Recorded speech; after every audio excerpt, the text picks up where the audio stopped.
Buenas noches, Hola, profesor. ¿cómo estás, Álvaro? Bien, bien, animoso. Bueno, qué Ya entrando a la bien. unidad 2, profe. Así es, tenemos algunas informaciones que entregarle, esperemos que lleguen un poquito de compañeros más. No nos vimos la semana anterior, po.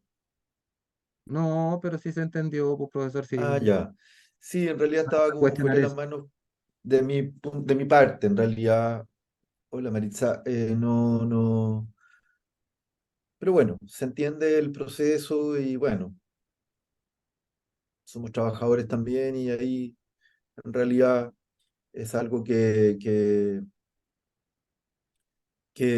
bueno, uno no puede también desde el punto de vista de pertenecer a un sindicato, ¿cierto? Hacer como que las cosas no están pasando, etcétera. Ahora no era nada tan grave, qué bueno que lo que me interesaba era que se resolviera luego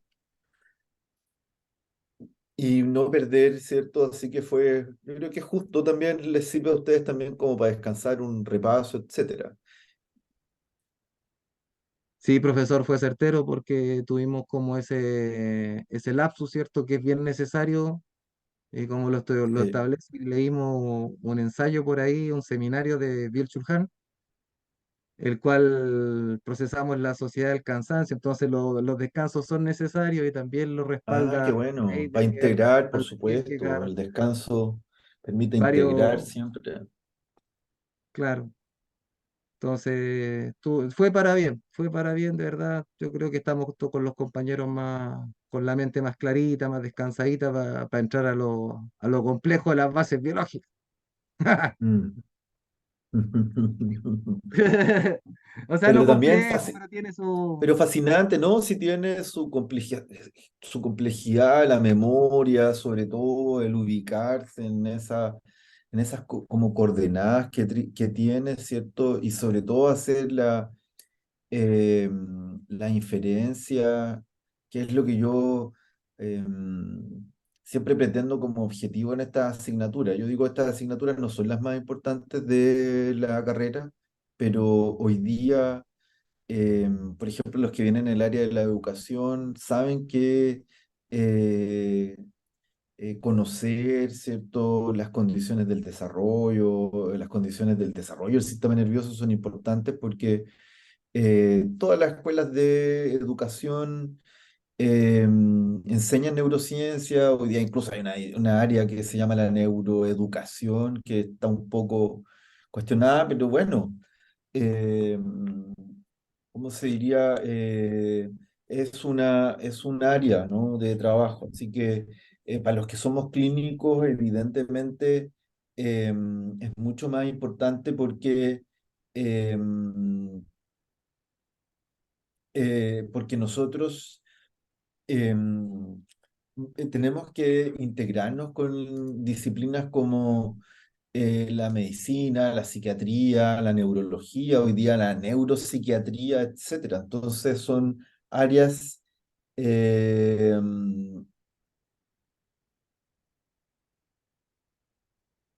son importantes. Entonces tenemos que integrar esa información, tenemos que saber que las personas que sufren ciertas psicopatologías o problemas de salud mental son importantes. Saber Profesor, integrarnos, ¿no? ¿Mm? me quiero disculpar con usted, pero una disculpa casi honrosa. Resulta que, claro, en el plano de la integración de la información con compañeros, lo he sacado a colación para contemporáneo en lo que es el futuro de la psicología, entonces me acordé de las especificaciones que da por si lo Sí. referencié. Le hice Gracias, se para agradece. que lo tenga claro que hice una referencia en base a una opinión y dije, no, de acuerdo a lo que el profesor dice, establece, o saqué a colación el ramo de bases biológicas, porque en el fondo eso es, pues, todo se integra de acuerdo al Sí, proceso. sí. Sí, claro, hoy día hay toda una crítica, ¿cierto?, al paradigma, se habla del paradigma biomédico, ¿no? Todo lo que es al exceso de diagnóstico, etcétera, pero sin embargo, no podemos perder de vista la importancia que implica el desarrollar lenguajes comunes integrados. y sobre todo en los hallazgos que vienen del punto de vista empírico, ¿no? Respecto del sistema nervioso y cómo estos aportan a la salud en general. Yo Gracias, tengo profesor. algunas informaciones, no, a ti, Álvaro, gracias. Bueno, la evaluación que, bueno, como es el dicho que algunas cosas tardan, pero llegan, ¿no? La evaluación va a quedar disponible mañana, va a estar desde las 8 de la mañana y se va a cerrar el domingo a las 23:59 horas. Y ya abierta la prueba, el estudiante va a tener 90 minutos para contestar. Tienen una sola oportunidad, que es lo que establecen o lo establezco yo, para responder, así que ya va a estar de mañana a las 8 de la mañana dispuesto para que la evaluación, la nota, se entiende, va a estar inmediatamente, porque como es de alternativas, van a poder tener ese acceso. Así que eh, esa es una buena información para que ustedes tengan considerado, ¿ya? Y eso es lo que yo podría informar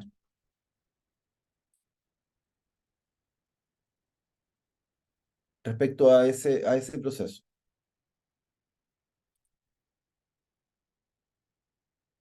Profe, ¿va a referenciar en la alternativa el texto que nos envió de material de apoyo? Es que, ¿a qué se refiere con referenciar? No, no, no, me explico, profesor, a lo mejor no me expliqué mal. Esto abarca toda la primera unidad, eso lo tengo claro. De todas las diapos, ¿cierto? Los PDF que tenemos. Sí, más la guía, Ahora, ¿no? Que la guía es parte del material de las diapos, son las diapos sistematizadas. ya, guía enviada por ti. Ya. Gracias, profesor. No intervengo ¿Ya? más.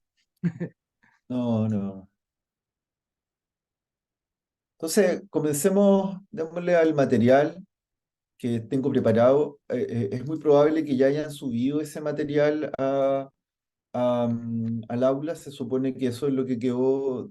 Ya tuve que hacer varias gestiones em, para poder obtener esa información, que ustedes tengan el acceso, el material y todo eso.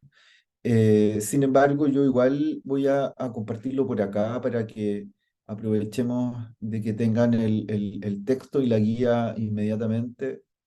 Em, Ahí va el,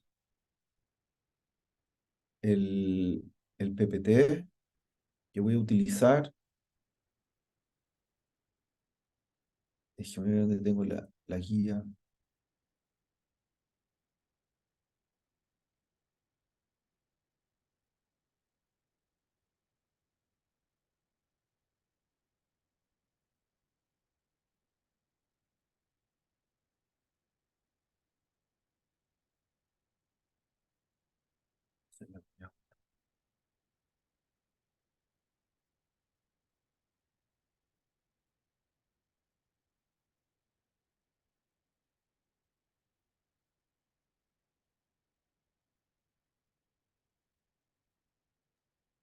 Descargando. Está en el chat, compañeros, el PDF del profe. Gracias, profesor. Sí, ahí está el PPT en PDF y está la guía de estudio para la segunda unidad.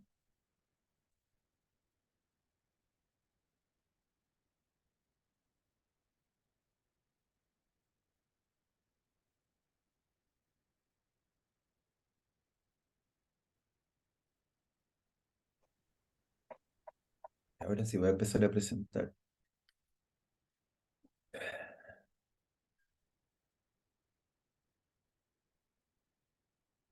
Todos están viendo la presentación, ¿cierto? Sí, profesor. Ya, gracias. Bueno, esta segunda unidad para introducir es la unidad específica respecto de las características propias de la célula nerviosa. Vamos a fijarnos, vamos a entender su estructura, sus componentes, los procesos en los que está involucrada y por qué es importante estudiarla. Vamos a conocer la importancia que tiene conocer la estructura, ¿no es cierto? Ya vimos los aspectos más bien gruesos, ¿cierto? Introductorios. Vamos a zambullirnos un poco hacia lo que es em, em, todo lo que tiene que ver con las características propias de las células nerviosas. Hay que entender que no solamente son las neuronas cuando uno habla de células nerviosas, sino que habla también de las células gliales. Uy, un segundito, por favor.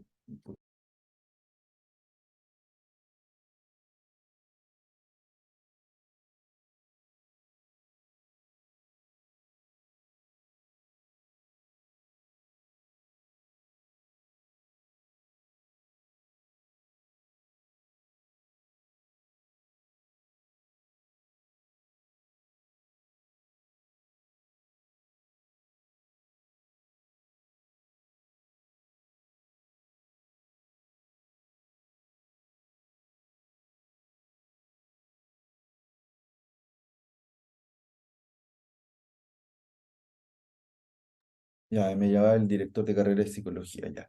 Entonces, vamos a, y por qué yo le llamo, ¿cierto? Desde el título del texto, ¿cierto? Porque es desde la célula a la cognición, porque cuando nosotros estudiemos, ¿cierto? Los procesos cognitivos, o ustedes estudien los procesos cognitivos, se van a dar cuenta que en esencia, ¿cierto? Todos los procesos de cognición están abocados al funcionamiento de la célula nerviosa, es decir, el tipo de funcionamiento, las características particulares del funcionamiento de la célula nerviosa apuntan, ¿cierto?, hacia el desarrollo de los procesos cognitivos.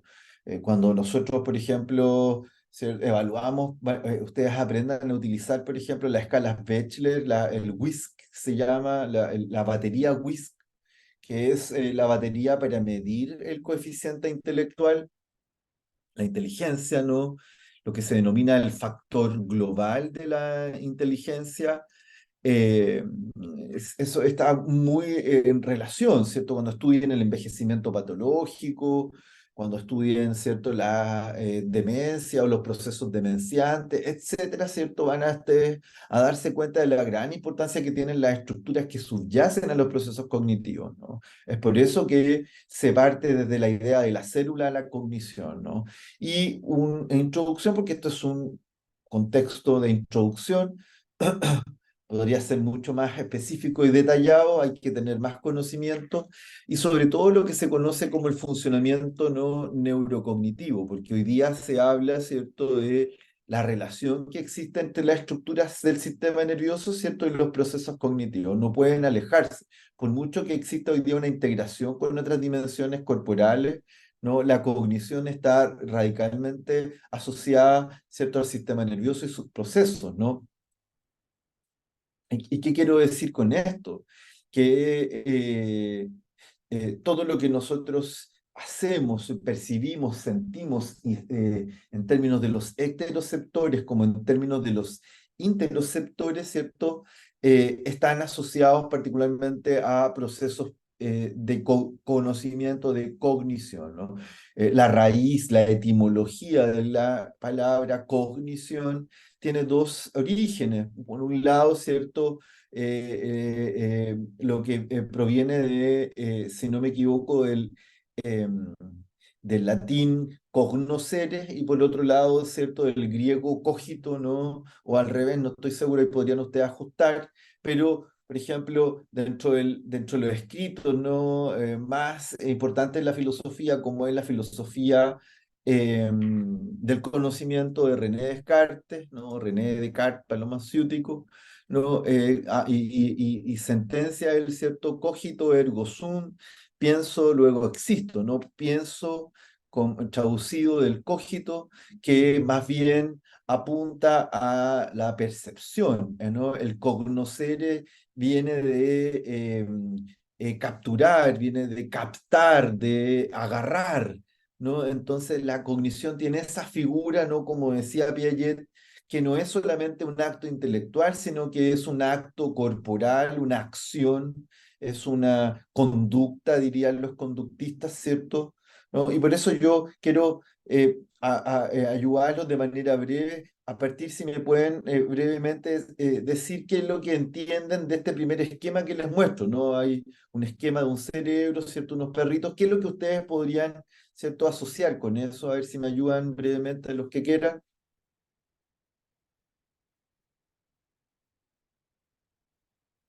Hola, profesor, por aquí Felipe.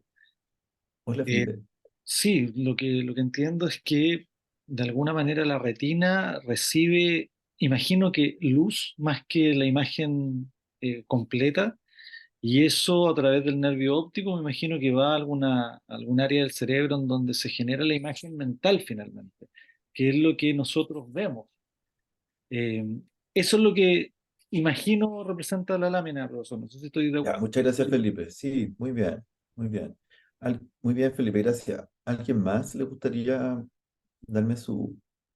Yo voy a dar en el fondo el cierre de esta lámina, pero ¿a alguien más le gustaría aproximarse? Profesor y Franco. Franco, hola. Hola, hola, profe. Mire, a mí lo que me dice la lámina es que bueno, la persona a través de los ojos, ¿cierto? Llega esta información a su aparato biológico, en este caso el cerebro, que dependiendo de este aparato biológico, ¿cierto? Va a hacer una imagen o una realidad de esa información que entró. Lo entiendo como que ni siquiera es la realidad la que está viendo él, sino lo que su aparato biológico le está permitiendo ver. Y ante eso, él se hace una imagen, ¿cierto? O la interpreta según su biología, ¿cierto? Sus alcances biológicos como humano. Eso es lo que yo logro ver. Gracias, Franco. Muy bien. ¿Alguien más le gustaría finalizar su percepción?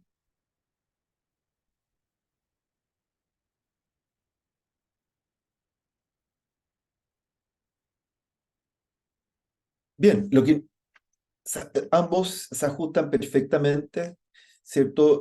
Lo que observamos en el lado izquierdo es particularmente todo lo, ¿cierto?, referido al mundo externo, es lo que visualizamos, lo que vemos, ¿no? Eh, desde la retina, ¿cierto?, la recepción de los fotorreceptores de la luz, ¿cierto? Todo ese esquema, ¿no?, que vamos a revisar también y que eso es traducido, ¿cierto?, hacia el sistema nervioso propiamente tal, las vías nervio ópticos, núcleos supraquiasmáticos, etcétera, y transformado, ¿cierto?, toda esta información que en este caso está solamente enfocándose al perro, ¿no? Toda esa información, ¿cierto?, es traspasada, es traducida, ¿no?, en información neuronal, ¿cierto?, en sinapsis, en potenciales de acción que pueden ser medidos, ¿cierto? Este pequeño gráfico son mediciones de disparos o espigas que se llaman de potenciales de acción y que pueden ser medidas y construidos, ¿cierto?, internamente un percepto, un concepto consciente, ¿cierto?, de que estoy mirando un perro, ¿no? Es decir, nosotros transformamos la información del mundo externo en un concepto, ¿cierto?, a partir de información o eh, relación de células nerviosas que interactúan entre sí, ¿cierto? ¿No? Lo que hoy día se llaman las redes neuronales. Gran parte del trabajo que hoy día existe en el ámbito de la inteligencia artificial o todos los avances de la neurociencia cognitiva que se denomina, ¿no?, apuntan, ¿no?, a que las células solas individuales nerviosas no tienen una función importante, más bien es la característica de esta interconexión funcional que tienen entre ellas a partir de lo que se denomina, ¿cierto?, esta sinapsis es lo que produce, ¿no? Hoy día se alimentan las redes neuronales, ¿no?, a partir de su interacción, aprenden de manera profunda lo que se llama el deep learning, ¿no? Se entrenan a partir de información y que ellas van generando luego un aprendizaje automatizado, ¿no? Es por eso que nosotros debemos ser claros y entender que son las células nerviosas, las que permiten, ¿cierto?, a todos los animales del globo, ¿no?, de la biosfera, ¿cierto?, utilizan información sobre el entorno, y no solamente sobre el entorno, sino que también de lo interno, del milieu interno, la homeostasis propiamente tal, y se procesa, ¿cierto?, la información desde el ámbito sensorial, ¿cierto? Se utiliza a partir de receptores sensitivos, ¿cierto? Y esta información es transformada o en percepciones, es decir, conocimiento, ¿no? Nocias, y en órdenes voluntarias, ¿cierto? Para poder obtener el movimiento, es decir, yo tomo una decisión, soy un gato, ¿cierto? Y veo que hay un ratoncito que está dispuesto, activan mis procesos, ¿cierto? De predación y no respondo en una voluntad, ¿no? Me organizo conductualmente y tomo un comportamiento de acecho, ¿no? Yo les voy a mostrar en el esquema que está abajo, es un video es una grabación de un protocolo experimental, es un experimento, ¿no?, en medición en un laboratorio que, bueno, es uno de los tantos experimentos que fueron importantes para medir, ¿cierto?, grabar las células nerviosas en acción, sobre todo células nerviosas denominadas células de lugar, que están ubicadas en el hipocampo. Hay que entender que no es hace mucho tiempo, si es entre el 2014 y 2016 que una pareja de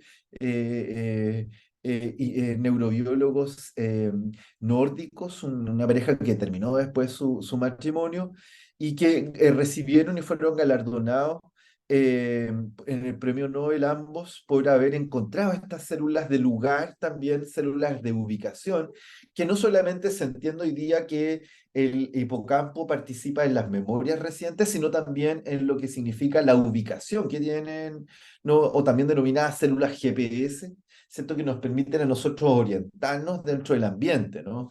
Y vamos a ver, eso es lo que vamos a ver en este cuadro de acá abajo, ¿cierto? De la derecha, que es un maze, un laberinto, donde hay una circunferencia verde, que es una cámara, ¿cierto? Que está siguiendo, ¿cierto? Este ratoncito mientras se dirige y va explorando el laberinto, el maze. Se va a grabar la célula de actividad, aquí vemos la actividad total en la parte de arriba y vamos a ver la actividad continua, que son en el fondo cómo se van prendiendo cada una de las zonas del lugar, células específicas que están disparando sus potenciales de acciones que ustedes los van a oír. Cada sonido que van a escuchar son los disparos de los potenciales de acción de estas neuronas hipocampales denominadas las play cells. Veamos el video.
Ahí nosotros veíamos, ¿cierto?, el comportamiento de este animal, ¿no? Veíamos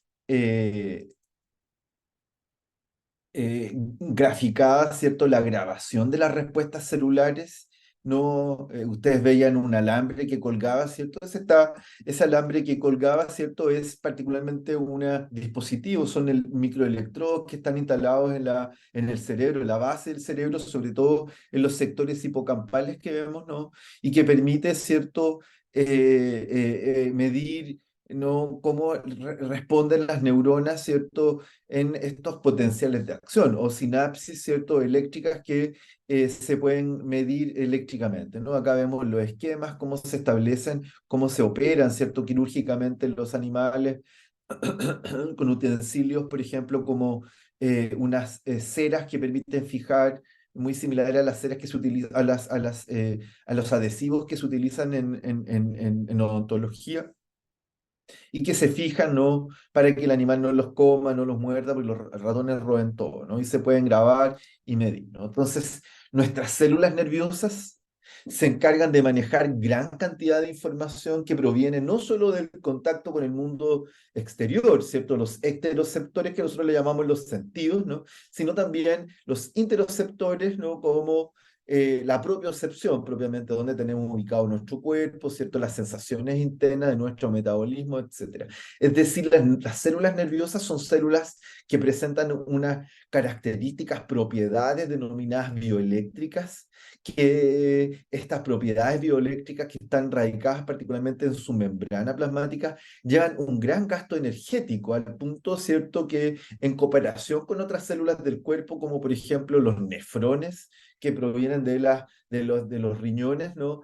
Que son especialistas en filtrar ciertos minerales de agua, ciertos líquidos que puedan ser reutilizados, que tienen su especificidad. Las células nerviosas son expertas, ¿cierto?, en propiedades bioeléctricas, en transformar la información y comunicarla rápidamente, ¿no? Y que consumen una gran cantidad de oxígeno y glucosa, ¿no? Se entiende que consumen alrededor del 20% de la glucosa general, ¿no? Es decir, estas células nerviosas, perdón, estas células nerviosas, ¿cierto?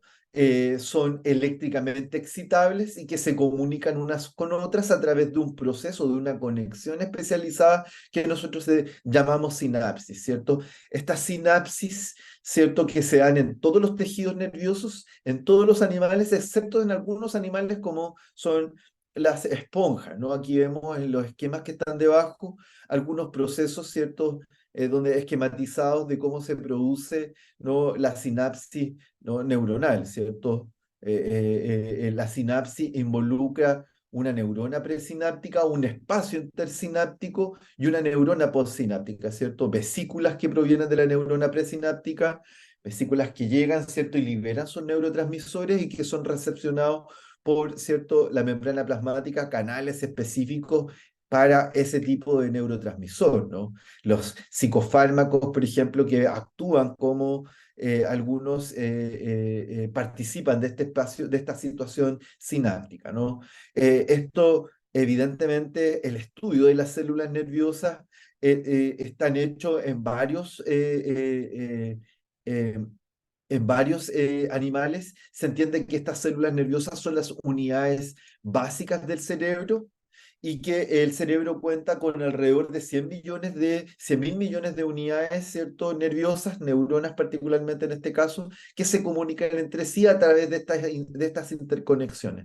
Lo que vemos nosotros en los esquemas que están debajo son para señalarles que no solamente son estudiados dentro de la neurociencia, la neurobiología, en cerebros en mamíferos, sino que también son utilizados en peces, como en este pez, ¿cierto?, que es el zebrafish, el pez cebra, que se puede estudiar, ¿cierto?, sus estructuras, ¿no? En el esquema de la izquierda y se puede ver la arquitectura neuronal, la imbricación, la inervación, la arquitectura de cómo están organizadas, ¿no? Tienen una corteza, tienen unas estructuras subcorticales, evidentemente tienen poca, ¿no? Aquí vemos en el esquema C, ¿cierto?, cómo está estructurado o anatomizado, ¿cierto?, la estructura nerviosa del pez cebra, ¿cierto? Vemos el telencéfalo, ¿no?, que son las estructuras más corticales, ¿no?, que se divide entre, ¿no?, el prosencéfalo, ¿cierto?, y el diencéfalo, ¿no? Vemos el tectum óptico, que es muy importante en estos animales, y el hindbrain, que es particularmente todo lo que nosotros le llamamos, ¿cierto? El romboencéfalo, nuestras estructuras como pues, la médula oblonga, el bulbo raquídeo, etcétera, ¿no? Es decir, aquí vemos las mediciones, cómo se puede observar en una tomografía, cómo se actúan, ¿cierto? Estas sinapsis, ¿no?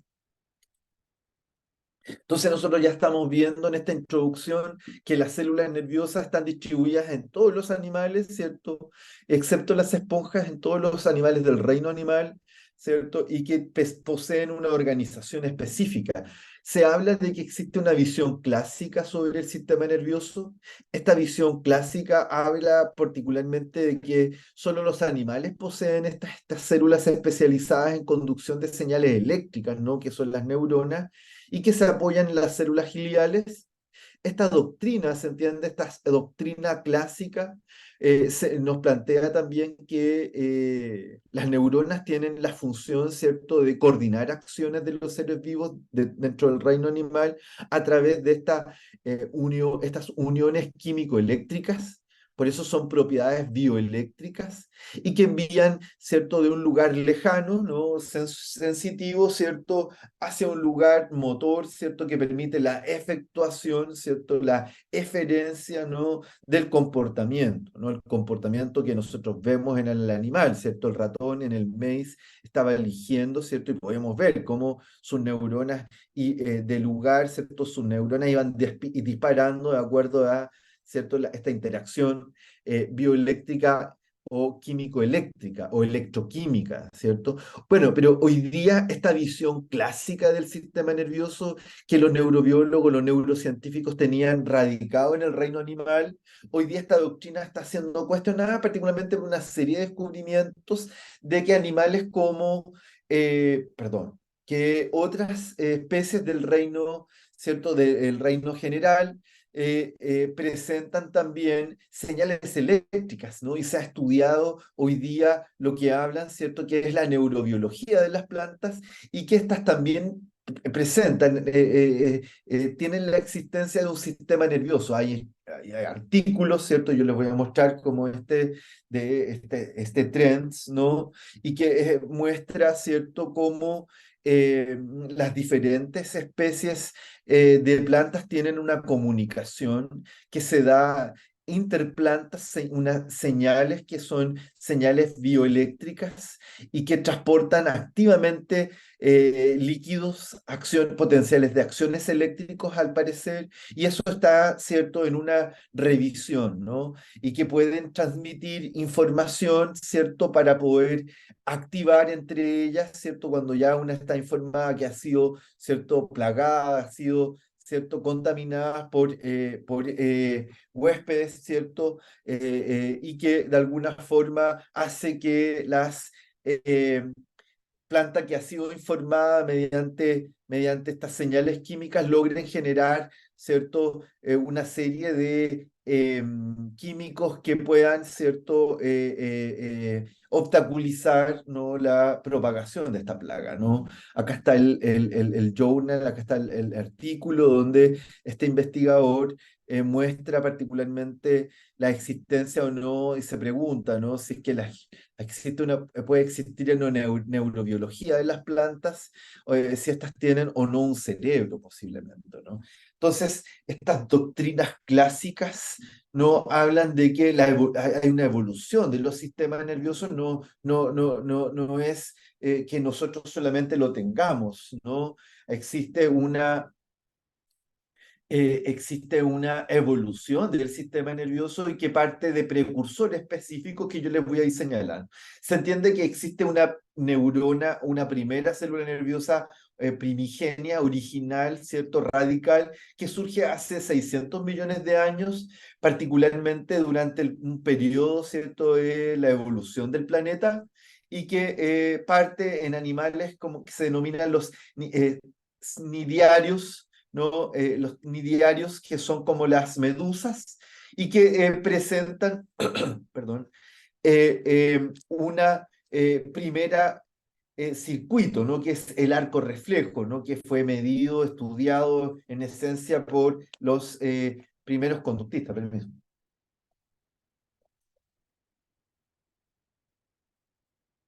Y este circuito, ¿cierto? Primordial, que es el arco reflejo, que es donde se comienzan, ¿no?, a estructurar las diferentes otras redes, ¿cierto? Nerviosas. Este circuito, ¿no?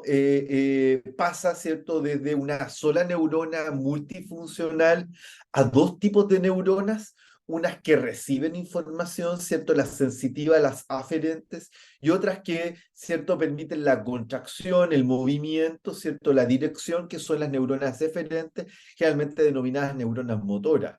Sin embargo, se fueron generando en la evolución, ¿no?, agregando intermediarios, ¿cierto? Dos grandes grupos de neuronas, dentro de estos dos grandes grupos de neuronas, que son las denominadas interneuronas, que permitió, ¿cierto?, no solo la generación de la plasticidad neuronal, la plasticidad sináptica, sino que también permitió la complejización, es decir, unir sectores muy lejanos para poder coordinar la acción sensorial de la cognición motora. Gran parte del trabajo, por ejemplo, desarrollado por Jean Piaget en los años 30, hasta los años 70, 80 aproximadamente, ¿cierto? Que es, por ejemplo, la primera etapa sensomotora, ¿no?, de las operaciones concretas, por ejemplo, es esta plasticidad, este bucle de sensación-acción, ¿no?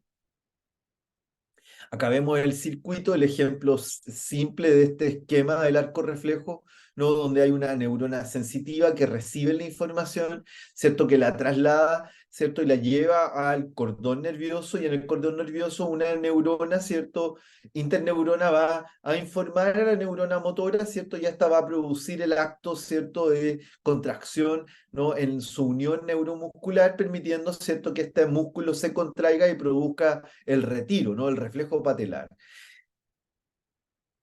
Este proceso, ¿cierto?, este arco reflejo simple, nos lleva, ¿cierto?, a entender que este circuito primordial, si nosotros los comparamos, ¿no?, con otras especies, esta embriología comparativa, ¿cierto?, nos señala que el sistema nervioso ha ido generando una concentración muy estratégica.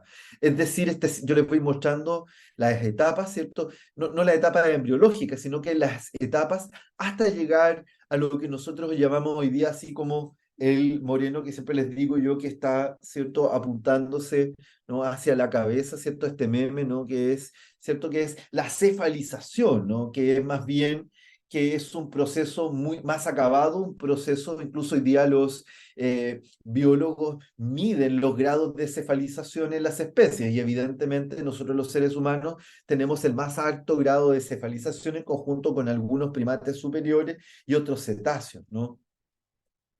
Se habla, ¿cierto?, que el desarrollo del sistema nervioso parte desde las primeras células individuales o unicelulares eucariotas, pero que fueron integrándose, ¿no?, en los animales. Hoy día ya también, como les decía, hoy día está revisado esto, y que apunta particularmente a que la señalización eléctrica fue adaptándose, ¿cierto?, hasta llegar a las eucariotas móviles unicelulares y las eucariotas, ¿cierto?, coloniales, como los metazoos, como somos los animales en los cuales nosotros también pertenecemos, ¿no? Muchos de los sistemas primitivos en general, antes de las eucariotas móviles unicelulares, que presentaban ciertos cilios para poder, ¿cierto?, aparearse o por lo menos adquirir la alimentación, ¿cierto? Muchos de estos primeras células no eran, producían complejidades de comunicación, que eran señalizaciones no necesariamente eléctricas para la motilidad, como lo vemos en la ameba que está a la derecha, ¿cierto? Y que permitía la supervivencia, es decir, partimos de señalizaciones celulares no eléctricas para movernos hasta esas señalizaciones eléctricas que adaptan el mecanismo de potencial de acción hacia los metazoos más complejos, como somos nosotros, con un alto nivel de cefalización, ¿no?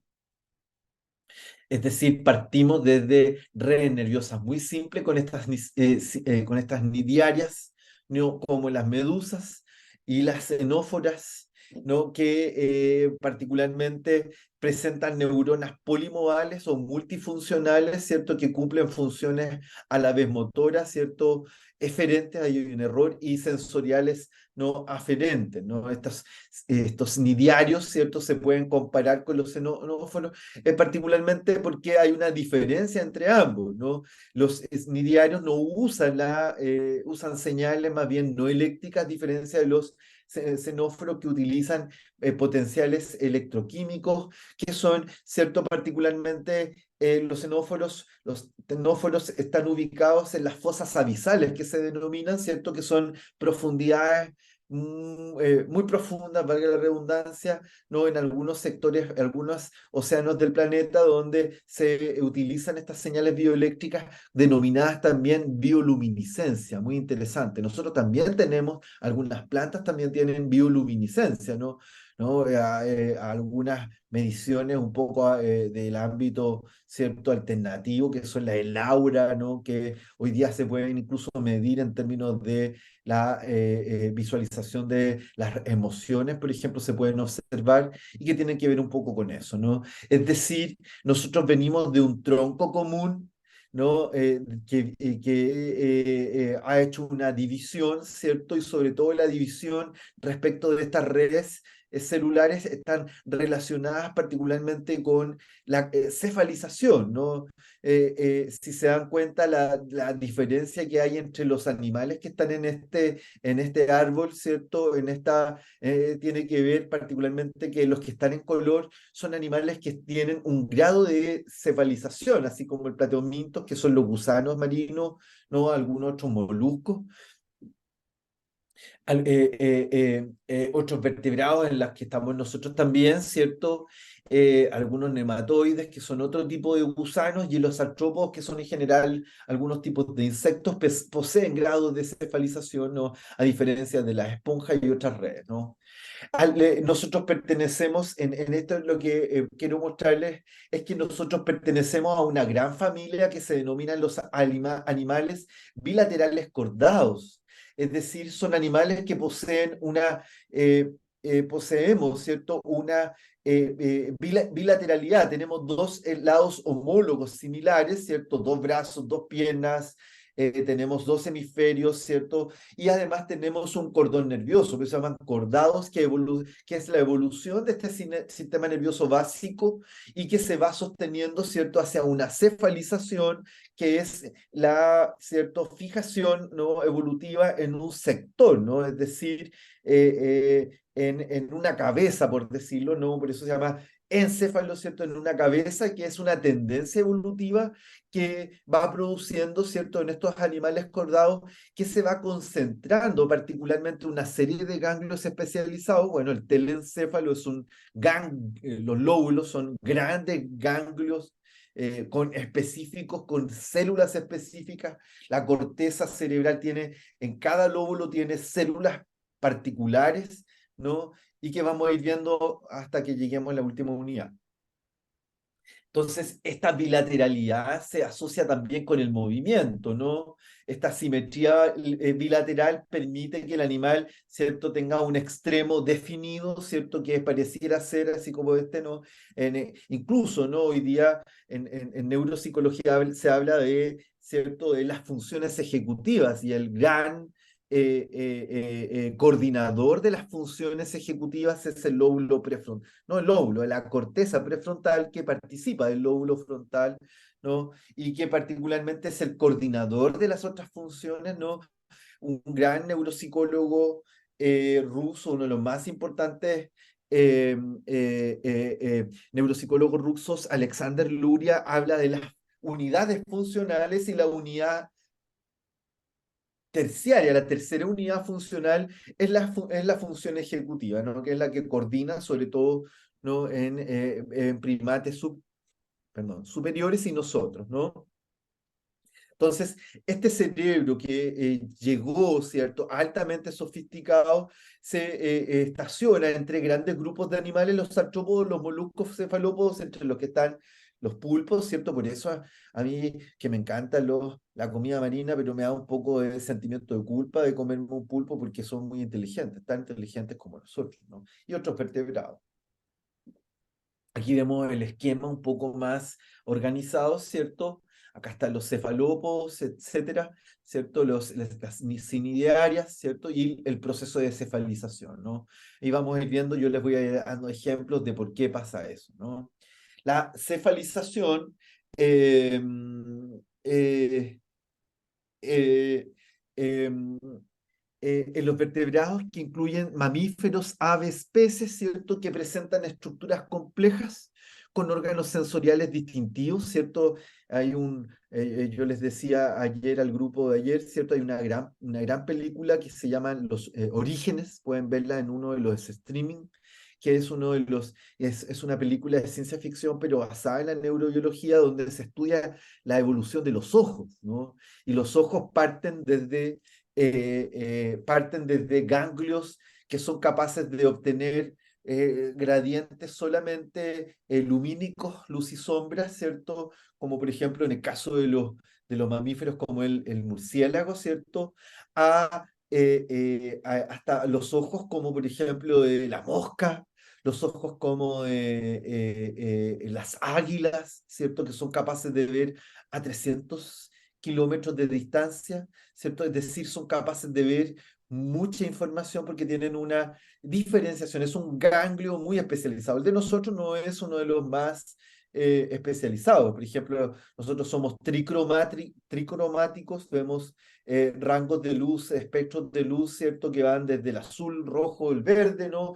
Hasta las gaviotas que son tetracromáticas, es decir, son capaces de ver un rango mucho más especializado, ¿no? O como, por ejemplo, las abejas que ven, ¿cierto? El ultravioleta que o por ejemplo los sonidos también, ¿no? También se habla, ¿cierto? Que esta cefalización que particularmente se ha concentrado en los vertebrados, parte esencialmente a partir de un pequeño pez, no se sabe si un pez, si es un gusano, ¿no? Que es la lanceta que se descubrió no hace mucho, se habla desde los 80 hasta el nuevo artículo en el año 2014, donde se estudia este pequeño pez y que participa particularmente y que tiene células nerviosas muy importantes, ¿no? Que se entiende que fueron obtenidas y que nosotros las podemos ver en los procesos de gastrulación, ¿cierto? Cuando se ven, ¿cierto? Esta división desde un disco bilaminar a un trilaminar, cuando se establece la estructura, ¿cierto? Neuroectodérmica, que es la que puede dar origen al sistema nervioso y a la piel, ¿no? Y que desde el 1980 se establece que una hipótesis que la cabeza de los vertebrados es una novedad evolutiva y que parte desde la cresta neuronal, que es la neuroectodérmica. Esta es la lanceta. Se entiende que desde el 2014 se ha entendido que esta es una larva que presenta células que son indistinguibles de neural, ¿cierto? En la segunda etapa, ¿cierto? Del periodo embrionario, sobre todo en la etapa de la gastrulación, ¿no? Que es cuando se divide este disco bilaminar, ¿no? Y que forma particularmente el cráneo de los vertebrados y que se entiende que la persistencia de esta estructura que viene desde este animal tan básico, ¿no? Ha persistido en términos de... voy a ver perfecto, muy bien. Gracias, Angélica. Y los gatos también, claro. Tienen, tienen ganglios muy específicos, ¿no? O sea, la visión es una estructura nerviosa que se especializó de tal manera, ¿cierto?, que permite obtener, ¿cierto?, y ver en oscuridad, ¿no? Entonces, se puede decir que hay precursores neuronales, ¿no? Se entiende que la actividad nerviosa, ¿cierto? A partir de esta comunicación bioeléctrica, bioquímico, ¿cierto? Químico-eléctrica de los potenciales de acción, evolucionan desde las eucariotas unicelulares que solo utilizaban, ¿cierto?, gradientes de calcio o potenciales de acción asociados al calcio, y que luego, ¿cierto?, con el desarrollo, ¿cierto?, se fueron especializando en lo que se llama, ¿cierto?, el potencial de acción dependiente o canales iónicos dependientes del sodio, que son mucho más efectivos y que los vamos a ver, ¿no? Y que se fueron especializando hasta las colonias eucariotas o metazoos, ¿cierto? Y que es que se ven como en la ovelias, donde señales eléctricas se van propagando, estas potenciales de acción se van propagando desde sectores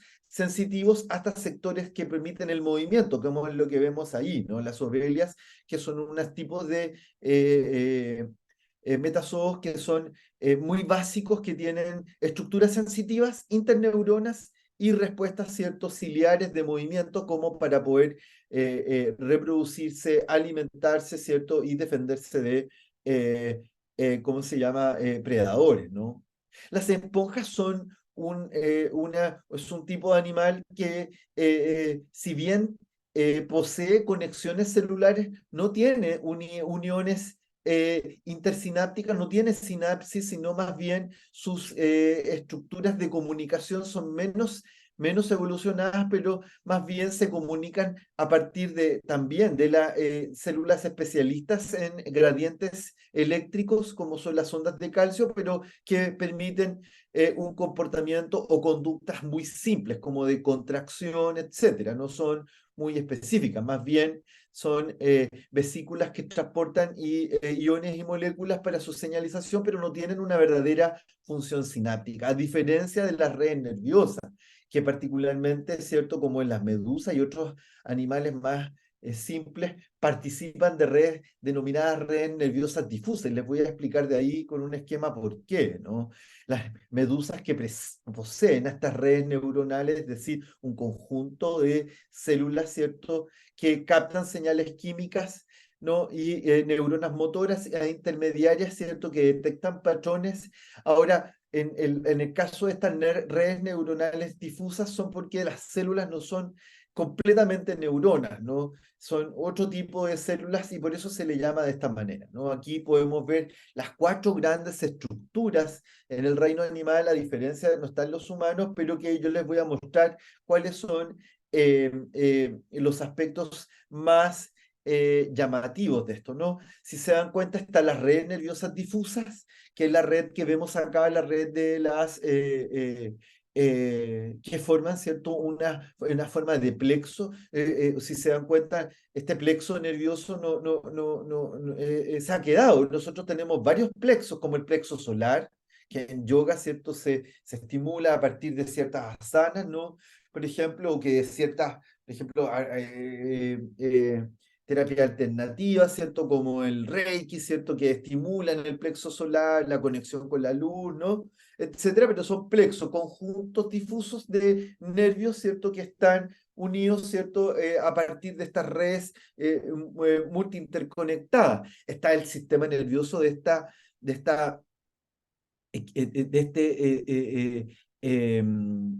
que se llama el sistema nervioso anular, ¿no? Todos han ido a la playa y han visto y han tomado alguna vez. Espero no las maten, porque igual cuesta que se reproduzcan este tipo de las estrellas marinas, ¿no? Las estrellas de mar, ¿cierto? Si uno las toma, uno va a ver que sus deditos, ¿cierto? Sus puntas tienen un movimiento, ¿cierto?, casi autónomo, ¿no? ¿Cierto? Muy similar a lo que nosotros hacemos, pero que producto de su tipo de sistema nervioso, ¿cierto?, que se habla de anular, porque son en forma de anillos, ¿cierto? Son anillos concéntricos, ¿cierto? No tienen un eje central, no tienen una cabeza que piense, ¿no? Son más bien respuestas que se van integrando, ¿cierto? Que es una evolución de la red difusa que tienen, ¿no?, las neuronas o estas células específicas de las de estas medusas, ¿no? A pasar ya a un sistema nervioso un poco más complejo como es el sistema nervioso cordal o cordado, en este caso, como los platomintos, que es este gusanito de mar que vemos en la izquierda, a la parte inferior, que ellos evolucionaron hacia una, pasando por las tres anteriores, pero que ahora, ¿cierto?, se van cargando en un ganglio específico que pareciera ser una cabeza, pero no necesariamente podemos entender que es una cabeza, pero son ganglios cerebrales, ¿cierto?, que agrupan conjuntos mucho más complejos que las redes anulares, ¿cierto? Y que de alguna forma concentran información y control, ¿no? Por eso este planteamiento, ¿cierto?, pareciera ser dirigido, ¿cierto?, por esta cabecita, pero en el fondo no es un cerebro, es un conjunto o una serie de ganglios que hacen un conjunto nervioso, ¿no? Un conjunto pareciera ser como una cefalización, un encéfalo, ¿no? Tiene un grado de cefalización. Luego está el sistema nervioso ganglionar, particularmente, que lo vemos en esto en los artrópodos, ¿cierto? Aquí vemos un grillo, ¿no? Una langosta, ¿cierto? Que presenta ganglios cerebrales que están conectados a otra serie de ganglios, ¿cierto? Que es un cordón, ¿cierto? Un collar denominado periesofágico, ¿cierto? Que en este caso este collar, si se dan cuenta, que envuelve de la misma manera que el collar, que este sistema anular que tiene, o de anillo que tiene la estrella, pero que en este caso está organizado con ganglios cerebrales mucho más específicos, y acá podemos decir un grado mayor de encefalización que particularmente permite, ¿cierto?, el control de la estructura global, ¿no? Podemos decir que el ganglios cerebrales de este sistema nervioso ganglionar es más complejo, ¿no? Es decir, todos estos animales bilaterales cordados, ¿no?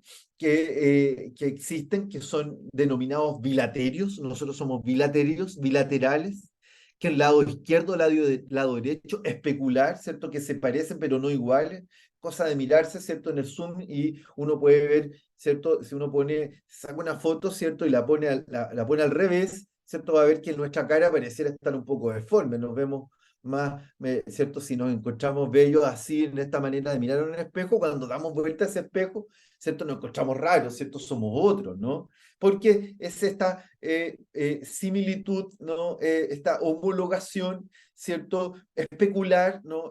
Porque es de espejo, ¿cierto? Pero que, ¿cierto? Se da particularmente a partir de este gusano, ¿cierto? Primordial que era la lanceta y que tiene alrededor de 600 millones de años, ¿no?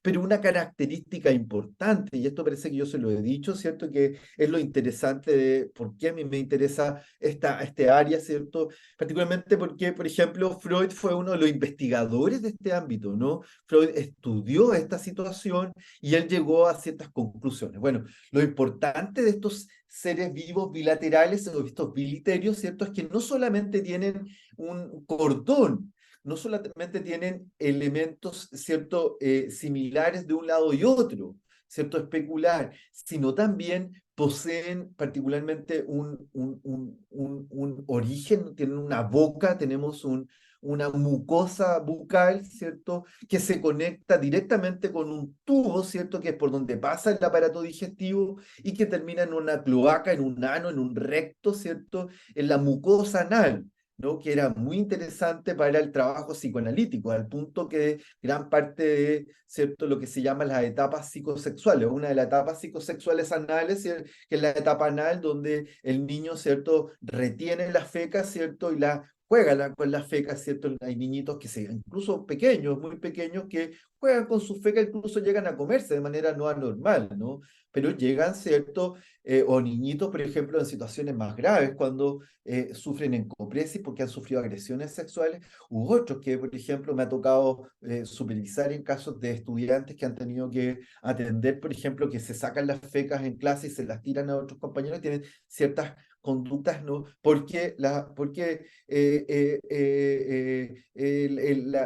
caca, ¿cierto?, tiene una función específica, ¿no? Por ejemplo, mis primeros trabajos fueron en la cárcel, acá cerquita mío, hoy día en La Serena está la cárcel, la ex cárcel, hoy día es un hospital, mi primer trabajo fue coordinando un equipo de psicólogos con adolescentes, y una de las cosas, por ejemplo, que relataban es que muchos de los ladrones que se meten a las casas defecan en ciertos lugares de las casas como una manera, ¿cierto?, muy instintiva de marcar territorio, ¿no? De dejar ¿cierto?, los niños, ¿cierto? A veces algunos animales también defecan en forma de cariño. Es decir, es una conducta que uno puede obtenerla desde esta óptica evolutiva, ¿no? O más grave, ¿no? Por ejemplo, la conocida lluvia dorada, ¿no? O cierto, estos fetiches, cierto, estas parafilias, como que hay ciertos sujetos, cierto, que les gusta que sean defecados, ¿cierto? Beber una copa con una feca de su amada, de su amado, ¿no? Que son conductas que provienen de este origen, ¿no? De esta idea, ¿no? Bueno, ahí me fui un poquito para otro lado, pero bueno. Esta bilateralidad, ¿cierto? Es que además no solo tiene una boca, un inicio, ¿cierto? Que es lo que permite guiar para poder alimentarse, ¿cierto? Sino que también para Freud, por ejemplo, la estimulación, ¿cierto? Bucal, oral, ¿no? La etapa oral, el chupar el tete, ¿no? Y después podemos acceder, ¿cierto?, al sexo oral, etcétera. Todo está conectado con esa intimidad, ¿no? Con esta organización bilateral, ¿no? Con esta bilateral cordado. Los mamíferos, ¿no? Por ejemplo, en que nos incluimos nosotros, también presentamos este mismo plan corporal bilateriano, ¿no? Pero que se le agrega ahora segmentado del sistema nervioso, ¿cierto? Al punto que nuestro cordón más importante, que es la médula espinal, es una continuidad del sistema, ¿cierto?, del encéfalo, ¿cierto? Y este médula espinal es un sistema también que está segmentado. Acá vemos en el esquema, ¿cierto? Vemos en este esquema, ¿cierto? Una hormiga, y si se dan cuenta tienen, ¿cierto?, ganglios perisofágicos, ¿cierto?, que están, ganglios que controlan de manera autónoma, ¿cierto?, ciertos sectores, ¿no?, tanto intestinales, de otros tipos de funciones, ¿no? Muy similar a lo que vemos en este esquema. Si no se dan cuenta, este es un esquema de nuestro sistema nervioso, del sistema nervioso humano, ¿no? Podemos ver una serie de ganglios que pueden estar estructurados muy similares, ¿no?, a los que tenemos nosotros, ¿no? Y el gran ganglio o la gran estructura, ¿cierto?, son los tres más importantes segmentos del sistema nervioso central, ¿no? Lo que es el prosencéfalo o el cerebro anterior, que se divide, ¿cierto?, en los hemisferios, la corteza, las estructuras diencefálicas, que son las estructuras, podemos decir, que tenemos más control nosotros los seres humanos, las estructuras intermedias mesencefálicas, ¿no?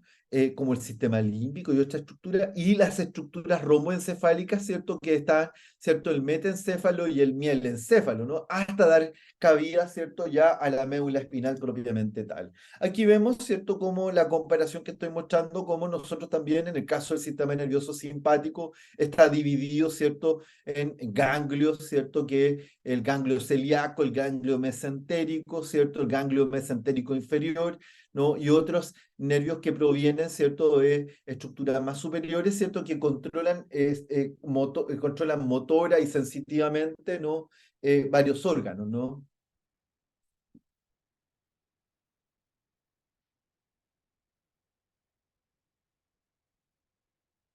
Entonces, hemos dado, ¿no?, una introducción, ¿cierto?, a las estructuras evolutivas y sobre todo, ¿cierto?, a eh, esta gran eh, célula, ¿cierto?, que es la célula nerviosa, que la introduzco acá, ¿cierto?, que a pesar de que las células nerviosas, ¿cierto?, presentan una gran cantidad, lo importante de esta cantidad es que comparten características comunes, ¿no? Y uno de los descubrimientos más importantes respecto de estas células nerviosas es que son capaces de producir conductas muy complejas, ¿no? Y estas conductas complejas no dependen solo de la variedad de células nerviosas, sino más bien del número de células nerviosas y de las conexiones que tienes entre sí, ¿no? Uno puede acceder, ¿cierto?, a comprender el fenómeno de la célula nerviosa, las características de esta célula nerviosa desde el punto de vista, ¿cierto?, de visión de lo que se denomina la nanoescala, donde podemos ver, por ejemplo, las estructuras más mínimas, ¿cierto? Podemos ver aquí cómo se observa un axón, ¿cierto? Que está sinapsando con otra célula, ¿cierto? Que es la visión, ¿no? A una medición, ¿cierto? De nanoescala, ¿no? De mediciones nanométricas a, ¿cierto? Redes, ¿no? Un poco mayores, ¿cierto? Unidades de mesoescala, ¿cierto? Donde podemos ver distintos tipos de grupos celulares, ¿no? Y luego, ¿cierto? Ya a un nivel de macroescala, donde podemos ver, por ejemplo, lo que son, ¿cierto? Ya redes a lugares más lejanos, ¿no? Es decir, podemos observar la neurona, la célula nerviosa, ¿cierto? En diferentes mediciones, ¿no?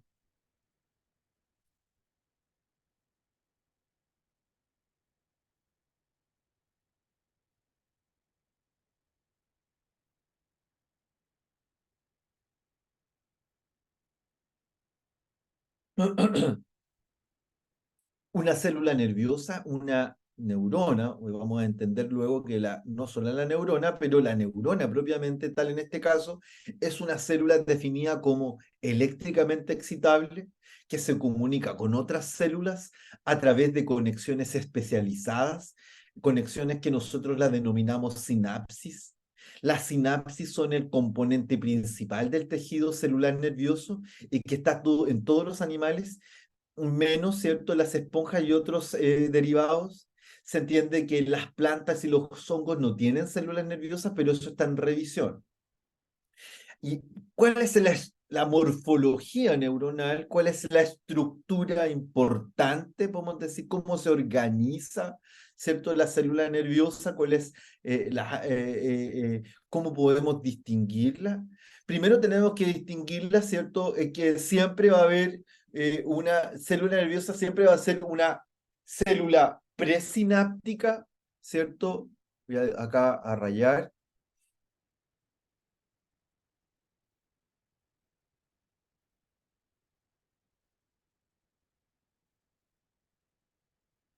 ¿Cierto? Tenemos acá está, ¿cierto? De aquí para allá es la neurona presináptica, ¿no? Eh, eh, y de aquí, ¿cierto? Para allá es las células postsinápticas, ¿no? ¿Por qué se hace ese juego? Porque es importante entender que ambas son, ¿cierto? La neurona tiene solamente la posibilidad de ser una célula importante para el organismo porque ella está, ¿cierto?, en comunicación, ¿no? Acá vemos una neurona de tipo piramidal por la estructura que tiene, ¿no? Generalmente el inicio de esta neurona va a ser una prolongación, ¿cierto? Que son sus dendritas, son prolongaciones tubulares, ¿cierto? Que son ramitas a la forma de raíces, ¿cierto? Raíces de plantas, ¿cierto? Tienen la facultad de querer, ¿cierto?, conectarse, ¿no? Estas son dendritas denominadas apicales, ¿no? Estas son el ámbito de las dendritas, ¿no? Y luego tenemos el cuerpo celular, que es el cuerpo celular como cualquier otra célula eucariota, ¿cierto? Que tiene un núcleo, nucleolo, tiene todos los denominados organelos, mitocondrias, ribosomas, todos los procesos genéticos que contienen la información genética para su producción de proteína y todos los componentes, ¿cierto? Luego tiene un sector, ¿cierto? Ay, perdón, estaba dando clase a las 8 de la mañana hoy. Tiene un sector que se denomina el cono axónico o el cono de arranque axónico, que es desde donde nace la estructura, donde nace el potencial de acción, por decirlo. Este es el segmento inicial, ¿cierto?, del cono axónico, ¿no? Luego tenemos, ¿cierto?, lo que se denominan los nodos de Ranvier, los nodos de Rambier son particularmente algo muy sabio en la naturaleza, ¿no? Se le llama nodo de Rambier, nodo porque es un punto, y Rambier por el descubridor, ¿cierto? Es el histólogo, ¿no? Neurocientífico, histólogo clásico, ¿cierto? Que descubrió esta estructura tan sabia en la naturaleza y que es un espacio, ¿cierto?, que está liberado de lo que se van a denominar estas vainas de mielina, ¿cierto?, que son eh, estas, estructuras lipídicas, ¿cierto?, que envuelven, ¿no?, a el axón, ¿cierto?, se dividen en dos tipos de vainas de mielina. Están las que se denominan los oligodendrocitos, ¿no? Porque son parte de las células gliales y las células de Schwann. Las diferencias de una y otra, yo se lo voy a explicar después, es que una pertenece al sistema nervioso, al sistema nervioso central y otras están ubicadas en el sistema nervioso periférico. Yo voy a hacer entrar igual voy a hacer entrar igual a algunas personas, pero creo que, me imagino por diferentes motivos, no entran a esta hora cuando ya está por finalizar la asignatura, pero bueno, pueden revisar las clases, están las clases, yo ya chequeé eso, el informático a cargo de esto ya. Ustedes tienen acceso a las clases para que por favor compartan esa información. No, no, y si se dan cuenta, una de las importancias de la vaina de mielina es esto que yo muestro acá, que es que permite que la información, el potencial de acción, la propagación del impulso nervioso eléctrico se dé de manera saltatoria.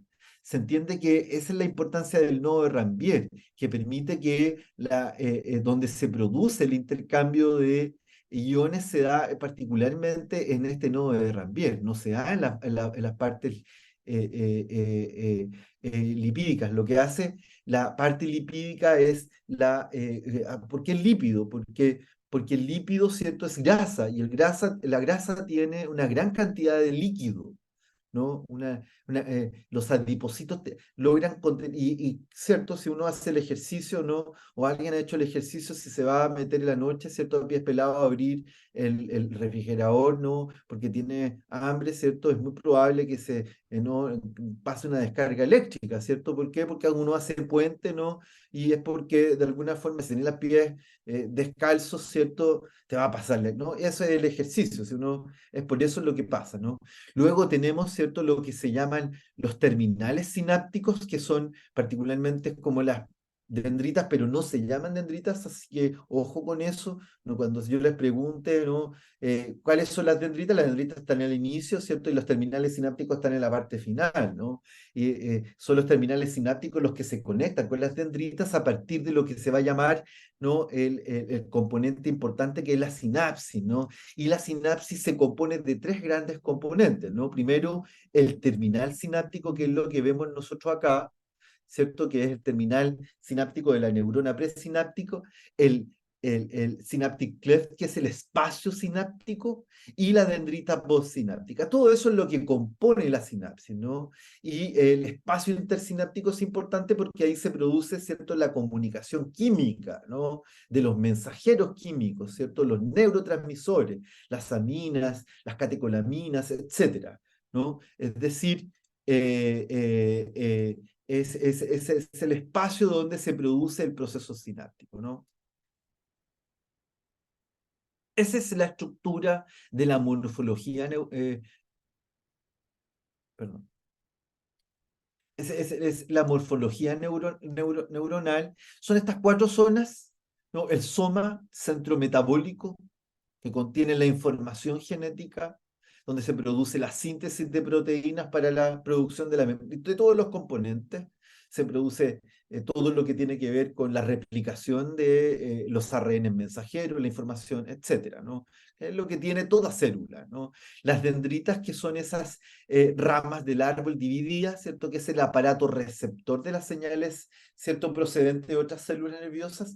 El axón, que es la prolongación tubular. Hay que entender que dentro de la célula hay lo que se llama el citosol, el citoplasma, está lleno, ¿cierto?, de estructuras nanométricas, microtúbulos, así como tubitos, ¿cierto? Una serie de lo que le da la consistencia a la célula.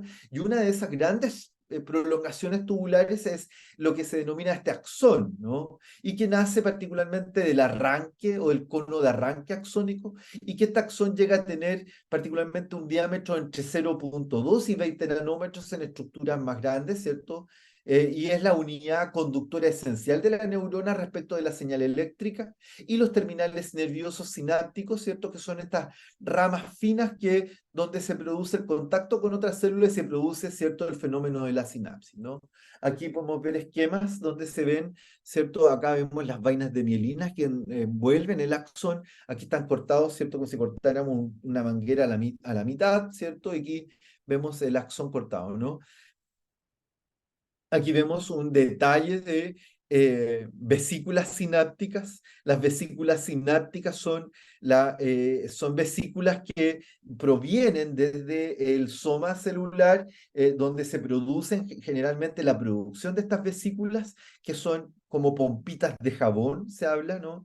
Son como cuando uno hace estos juegos que hacen los niñitos, ¿cierto? De tirar estas pompitas, ¿cierto? Que son no, es jaboncillo, ¿cierto? Detergente, ¿cierto? Que en el fondo es jaboncillo que se genera una membrana, ¿no? ¿Cierto? Una especie de membrana producto de las características del jabón, de la humectación, ¿cierto? Del agua con el jabón. Y cierto que encierra, ¿no?, una bolsa de aire, ¿cierto? Es lo mismo la vesícula sináptica, y que dentro de ella está, ¿no?, los diferentes neurotransmisores dependiendo del sector celular donde estén las neuronas, ¿no? Y que luego, ¿cierto?, estas vesículas, ¿no?, van a llegar cuando se produce el proceso de sinapsis, es decir, se propaga el impulso nervioso a través del axón. Eso va a hacer que estas vesículas decanten a la membrana plasmática final del terminal sináptico, ¿cierto? Y esas bolsitas, ¿cierto?, lleguen así como pompas de jabón a la membrana plasmática final del terminal sináptico, ¿cierto? Y lleguen al final y se abran como esa, y liberen al espacio intersináptico estos mensajeros, estas llaves, estos neurotransmisores, ¿cierto? Que producen particularmente, ¿no?, la liberación. Y esa liberación de estos neurotransmisores, los neurotransmisores son especies de llaves, son recepcionados por la dendrita de la neurona postsináptica, y al recibir estos receptores que están en las membranas plasmáticas de las dendritas de las neuronas postsinápticas, ¿cierto?, hace que cambie la membrana plasmática, cambie y se vuelvan sensibles y se vuelva a producir, ¿cierto?, la propagación del impulso nervioso, todo esto en, ¿cierto?, milisegundos, ¿no? Eh, eh, eh, y eso es lo que estamos viendo acá, ¿no? Bien, yo lo dejaría acá, y abriría a lo mejor algunas observaciones, aclaraciones de parte de usted, algunas preguntas para que terminemos, ¿no?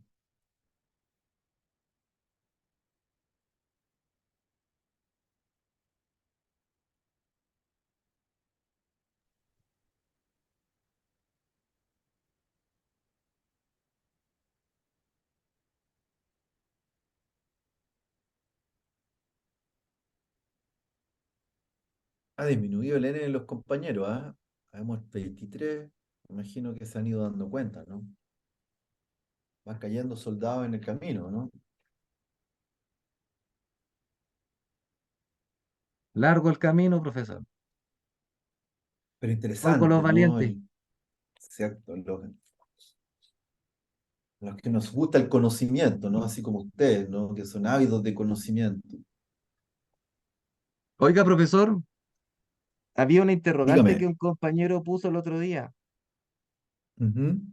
que me acuerdo yo, sobre si el ratón, el águila o el humano veían lo mismo. ¿Se acuerda, profesor? ¿Veían lo mismo? Claro, se interpretaban lo mismo. Y ¿Ya? quisiera ahondar y ver qué me puede decir con respecto a mi respuesta, porque va a servir con el tema de la percepción de la materia. ¿Ya? Son tres especies Eh, distintas, ¿Ya? ¿cierto? Las tres especies Ah, tienen distintas capacidades. Una tiene un cerebro más chico, que viene siendo la presa, como ratón. El otro es el ujú, predador, que es el águila. y estamos nosotros que somos el ser superior. Claro, desde un punto de vista de superior en el sentido, en un sentido no, se podría decir no antropomórfico, ¿no? En el No, sentido claro, de del algunas sentido capacidades, fisiológico, ¿no? claro, como Claro, fisiológico. claro, en el sentido de, bueno, Ahora, si sí, mire, tuviéramos, ¿Mm? dale, perdón, Mire, disculpe. disculpe, profesor, disculpe. El No, otro dale. punto es que para las tres especies existieron imperativos evolutivos diferentes que Claro, lo hacen interpretar o desarrollar sus habilidades por sus distintos homúnculos, como lo explicaba usted. ya. El ratón por el chasquido de sus bigotes, el águila por su vista y nosotros por la amplia gama y la percepción y el conocimiento que aplicamos para el desarrollo de nuestras actividades, ¿cierto? A través de la cognición, que es nuestra herramienta. No necesitamos ni garras ni chasquido. Sin embargo, es importante destacar que desde el punto de vista de la visión, el ratón ve con espectros de colores muy, ¿cómo se llama? En grises, en grises opacos y un color grisáceos y también los ve en un color marrón. El águila tiene un espectro de visión de un millón de colores. Puede ver el 1 millón de colores, pero sin embargo tiene la capacidad de ver los 4 colores primarios más el espectro electromagnético. El humano tiene una similitud en el tamaño del globo ocular con el águila, pero no detecta ese espectro. Ahora, de acuerdo al imperativo evolutivo, yo creo que cada especie ve lo que necesita ver de acuerdo a su necesidad y su puesto en la cadena alimenticia, o cómo quiere desenvolverse en su ambiente. O sea, no percibimos ni vemos lo mismo. Porque claro, Sí. el águila va a ver a ese objeto color marrón correr y lo va a ver como una presa. El ratón va a ver ese objeto marrón y lo va a detectar como una miga de pan. Y nosotros los vamos a evaluar en la marcha, vamos a ser capaces de analizarlos, estudiarlos, aplicar medicina sobre ellos, incluso una psicología sobre su especie. Por ese aspecto, en la diferencia de capacidad cognitiva, puedo decir o inferir, de acuerdo a lo que leí, de que no vemos lo mismo, no percibimos lo mismo que la otra especie. Bueno, totalmente de acuerdo con lo que señala y como la estructura que diste. Yo estoy de acuerdo con eso. No podría refutar lo que usted dice. Gracias, profesor. Es que Ahora, era sí, como que va relacionado un sí, sí, poco y me quería parece responderle bien. al compañero. Sí, me parece excelente, buen trabajo. Eh, opino lo mismo, ¿no? Ahora, No no menospreciando sé las si... especies, claro. No, claro, no, si hiciste la aclaración, eso me quedó claro. Sino que en el sentido de, de, mm, de la palabra ver, ¿no? Hay un artículo, un artículo que que te sugiero, les sugiero a todos que puedan revisar, que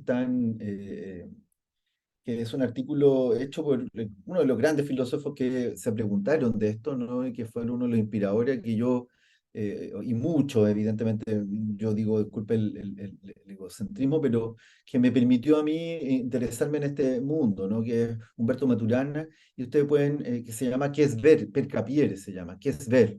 Y ese artículo, que es muy cortito, él un poco intenta esto que tú dices, ¿no? ¿Qué significa ver en el fondo, ¿no? En el fondo, ¿no? ¿Qué significa ver? Como que si ver fuera lo mismo para mí como para la águila, para la rata, ¿cierto? Porque para poder comparar debiésemos tener puntos de vista, algo para comparar, ¿no? ¿Qué es lo que tú hiciste? Estudiaste los espectros y todo lo que pueden, ¿cierto? Desde el punto de vista, ¿no? Del espectro visual, etcétera, ¿no? Como si el espectro o la cantidad de cosas que son posibles de detectar con los receptores específicos, ¿cierto? Claro, evidentemente uno podría decir que no se ve lo mismo, ¿no? Eh, si nosotros pudiéramos inyectarnos, meternos un ojo de salamandra, un ojo de ratón, ¿cierto? Etcétera, claro, ¿no? En realidad es la evolución la que permite eso, ¿no? No, totalmente de acuerdo, no podría, ¿cierto? Desde el punto de vista, hay otro gran constructivista que también quiso y que también está en la misma línea de Maturana, se entiende que es uno de los, se llama Heinz von Foerster. También tiene varios artículos donde intenta responder eso, y el otro es Thomas Nagel, parece que yo les conversé ya, que es un filósofo, un epistemólogo, interesado en la neurociencia, y que también dice que, como es el artículo, que es ver como que es ver como un murciélago, que es lo que ve, ¿no?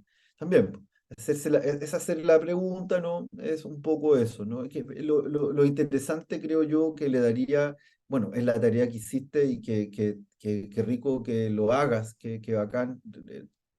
Quiero reforzar, qué bueno que lo hacía Álvaro, me conmueve, me agrada que tengas esta dinámica, ¿cierto? Que le des la dinámica al grupo, a todos en realidad, incluso los que van de la manera que, ¿me entiendes? ¿Pero por qué? Porque hace que, ¿cierto? Las inquietudes, porque no es chiste lo que digo, que vayan quedando estos soldados, ¿cierto? Estos que les interesa el conocimiento, por algo están acá, ¿no? Les interesa saber más cosas. Y eso es evidente, y eso es lo importante, ¿no? Eso es lo que yo quiero como relevar. Gracias, profesor. Sí, estuve investigando y No, estuve interesante. quebrándome. Hay cosas que dijiste que yo no sabía, por ejemplo, la particularidad de los espectros, por ejemplo, entre el águila y la visión humana. No tenía esa información. Me Es parece. más, nosotros podemos tener un campo periférico. El águila, nosotros podemos mover el águila para poder, pues tiene un gran campo de visión, pero tiene que girar igual que Mm, un tiranosaurio Rex para lograr la percepción de ese objeto. En cambio, nosotros no. Pero tenemos claro. la inteligencia de poder desarrollar elementos optométricos que nos permiten llegar a la habilidad del águila.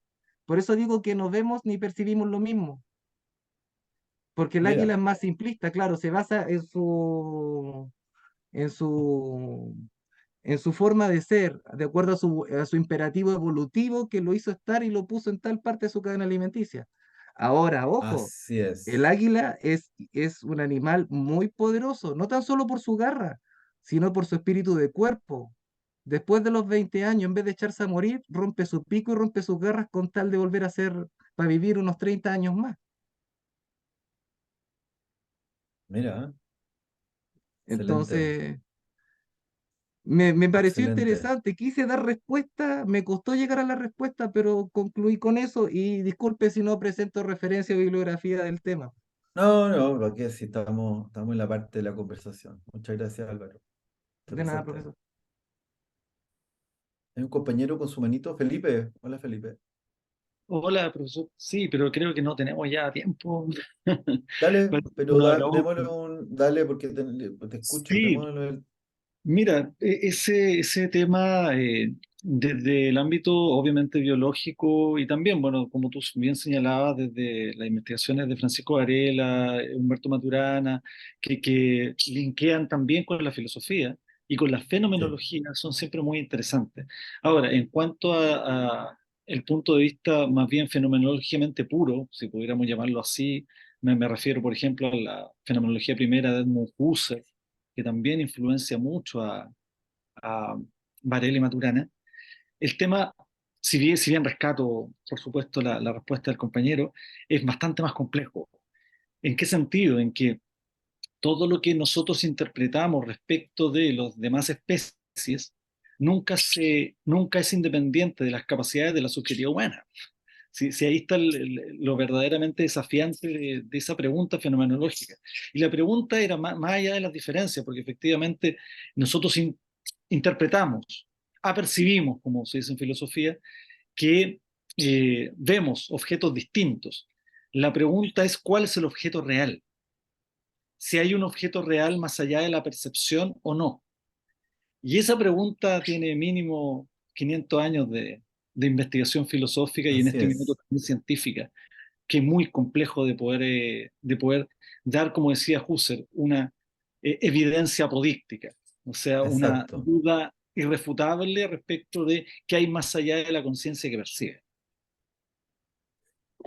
y esa es la línea, yo creo, porque la neurociencia, la neurobiología intenta de alguna manera hacer una fenomenología, desde encontrar, ¿no?, parámetros de medición, de comparación, encontrar mecanismos explicativos que lleven, ¿cierto?, y es por eso lo interesante de estos chilenos, porque intentan llevar la fenomenología, ¿no?, que es en el fondo hacerse la pregunta por la subjetividad, no solo la subjetividad, ¿cierto?, del ser humano, que es podemos decir, es esa subjetividad consciente, o por lo menos con algunos niveles de conciencia, los que somos más psicoanalíticos tenemos ciertas dudas respecto de esa, sino que eh, el espectro, ¿no? Es decir, sigue siendo, creo que, válida el preguntarse por la subjetividad, ¿cierto?, en lo que ve un ratón, ¿no? Pero es muy, muy complejo llegar a acceder, ¿cierto?, a eso que le podríamos, no le podemos preguntar qué es lo que está viendo, ¿no? Podemos ver los mecanismos, acceder, ¿cierto?, producto de la menor complejidad del cerebro, pero aún así la ciencia neurológica está en pañales, ¿no? Pero eso es válido esto de qué es ver, ¿no? ¿Qué es preguntarse qué es ver? ¿Qué es ver la realidad? Porque ya cuando hablamos de realidad es más difícil, ¿no? Primero, ya, olvidémonos de eso porque eso es más complejo. ¿Ya? Pero ¿qué es ver? ¿Qué es percibir? ¿No? Y ahí no solo, ahí Piaget, por ejemplo, tiene un acceso muy, muy interesante, ¿no?, con sus conceptos de asimilación, ¿cierto?, de acomodación, ¿no?, que son interesantes de observar. Eh, eh, em, ¿Por qué nosotros llegamos, ¿cierto?, a generar respuestas morales, de conocimiento moral, ¿no?, respecto a lo que es bueno, lo que es malo? Lo que yo les decía, ¿no? En los tiempos en que yo inicié el ejercicio de mi carrera, existía lo que se llamaban las pruebas de discernimiento, que eran pruebas que se le aplicaban, eran contextos de evaluación que se le aplicaban a los jóvenes antes de la reforma procesal penal para poder evaluar la condición si eran o no imputables, por ejemplo. Entonces se le aplicaban pruebas de inteligencia, se le aplicaban instrumentos de proyectivos más psicoanalíticos, más psicodinámicos, se le hacían visitas domiciliarias, se buscaban mapas de apoyo, de red para conocer el compromiso criminógeno, etcétera. Y luego el psicólogo en conjunto con un equipo llegaba a un informe final que decía, este joven, porque, ¿cierto?, hasta antes de la reforma procesal penal, los jóvenes, para poder imputar a alguien con un delito tenía que tener 18 años. Entonces, si cometía un delito antes de los 18 años, ¿cierto?, y era grave, se medía tu imputabilidad para ver si era posible sancionarte como un adulto. Entonces, me tocaba ver jóvenes que tenían 17 años y tenían 17 años de condena. Ponte tú. Imagínate. Entonces, es decir, ¿qué es lo qué es lo que para esto, no sé, qué es ver para este joven, para no irnos a los animales, ¿no? O sea, en una actividad que uno de los monitores de teatro que había para el año, para la Navidad, en una de las actividades de Navidad, les pidió hacer una representación de ¿cómo se llama?, una representación creativa entre ellos, y lo que hicieron fue contar cómo de pronto se juntaban para meterse en las casas ricachonas de La Serena, desde los lugares periféricos de La Serena, y representaron eso, hicieron una micro, cómo se juntaban en la micro, cómo llegaban, oye, vamos a meternos en las casas de allá, y cómo lo que hacían, qué es lo que hacían, y bueno, todos los que estábamos ahí, como por lo menos de oyentes, excepto la familia. El líder de esos 2 años que trabajé en ese programa, uno de los líderes más importantes, que era el Choclo, no tenía 18 años, eran 5 hermanos, una era una hermana, y la mamá iba con la hermana, que era porque todos los demás, hasta el papá, estaban presos. Entonces, ¿qué es ver, no? Ese yo creo que sería como la conclusión. ¿Qué es ver, no? ¿Qué? Profe, Philip Zimbardo tiene un estudio con respecto a lo que usted analiza, que salió de accidente y hay que reconocerlo que en ese accidente también se vulneraron sistemáticamente derechos humanos, el caso Milgram. Ujú. Bueno, Sí, en ese caso, después de haber hecho eso, se le pidió asesoramiento también con el tema de Abu Ghraib, que eran los presos de las fuerzas de reserva o los prisioneros de guerra de lo que queda la reserva iraquí. Tratando de sacar inteligencia, se dio cuenta que habían varios factores, pues dentro de esos factores era, tras ese como accidente, tras ese experimento, ¿cierto?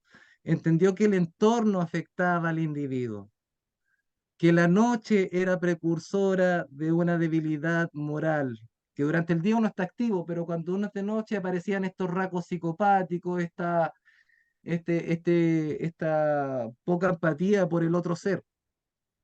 Entonces, claro, a mi parecer, y de acuerdo a lo que dice, estoy de acuerdo con Simbardo, porque también habla del efecto Lucifer. A eso lo denominó efecto Lucifer ya, después, en mira, varios seminarios y cosas. Y finalmente, para concluir, claro, el entorno afecta al individuo, porque si se le dan libertades y hay un ambiente poco deontológico, obviamente que van a haber problemáticas en vulneración de derechos. Gracias, profesor. gracias. Eh, Se va a enviar un foro donde van a estar las condiciones de la evaluación. La evaluación va a estar desde mañana de las 8 de la mañana hasta el domingo, hasta las 20, hasta las 23:59. Es de respuestas múltiples y tiene 90 minutos para responder. Eso, compañeros, que les vaya muy bien en sus clases. Muchas gracias, Disculpen el profesor. profesor. Gracias, Gracias, Felipe. profesor. Gracias, Álvaro. Gracias a todos los compañeros. Chaito. Nos vemos Gracias, la Gracias, próxima profesor. profesor. semana. Buenas noches. Qué interesante tu Chao. clase. Gracias, Ilse. Muchas gracias. Se agradecen los comentarios. Chao.